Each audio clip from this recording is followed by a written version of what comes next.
Hey you guys, we're on to the next pose that I'd like to share with you in integration for this foundation series, and it's called tabletop.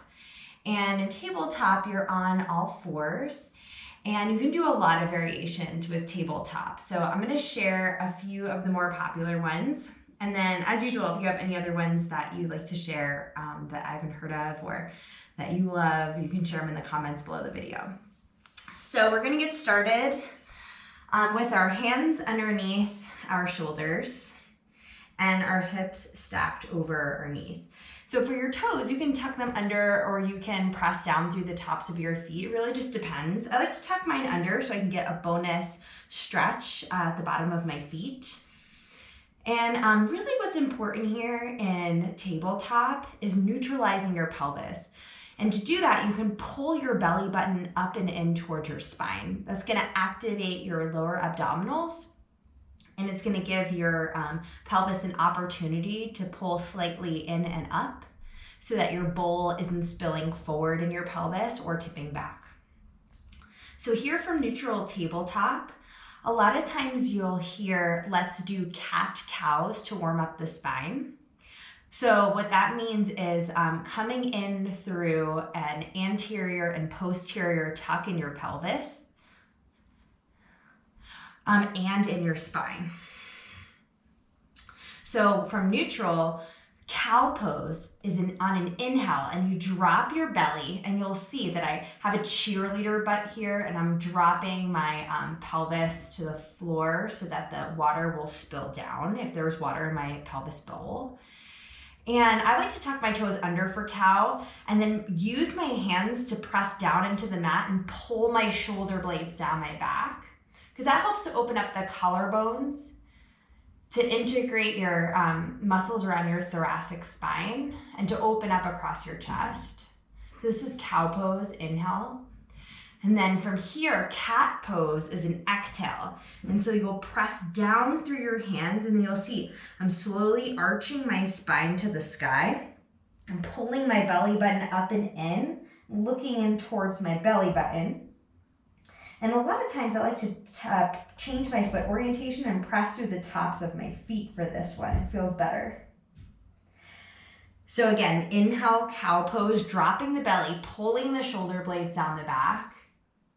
And then exhaling for cat pose, pressing through the tops of the feet, pressing through the L's in your hands, so the thumb and pointer fingers, and arching through your spine. And then we'll come back to a neutral tabletop, so our foundation pose here in the foundation series, part 2. And then from tabletop, a lot of times we'll do ab exercises here. So if you'd like to get some core work in tabletop, you can inhale your right arm to the front and your left leg to the back. So you're really having to engage through the midline to balance here. You'll press down through your left hand to help. And pull your right arm back into the shoulder socket and press through the ball of your back foot. Good, and then we'll inhale, lengthen, and exhale, and crunch in. So on the inhale, you're lengthening and you're reaching. On the exhale, you're crunching and pulling in, touching your elbow to your knee. And then you'll neutralize the pelvis here, pulling your belly button in as you reach out.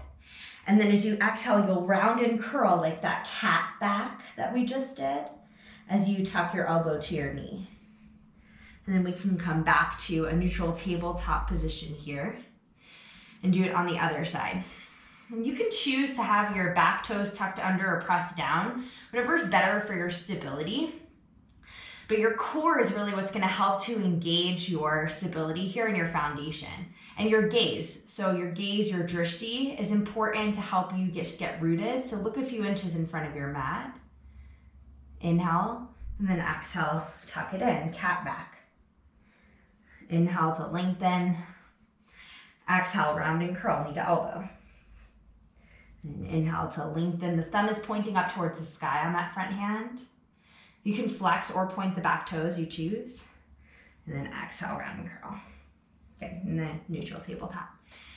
So that's a very well-known ab exercise that's done from neutral tabletop. And then neutral tabletop is also a way to give you another opportunity to ground down before we go into downward facing dog, which is actually an inversion. So you really feel rooted here with 4 points of contact through your hands and through your knees, and actually 6 because your feet are down as well. So you're really still pretty rooted here. And that's about it for tabletop. So from child's pose to get here, I'll show you that transition because we did child's pose in the first video. I pull my arms down so that they're underneath my shoulders, and then I move my knees in, and then I engage my lower abs to come in from child's pose. All right, you guys, we can give tabletop a try and give the transition from child's pose to tabletop a try, and then I'll be back with the next one.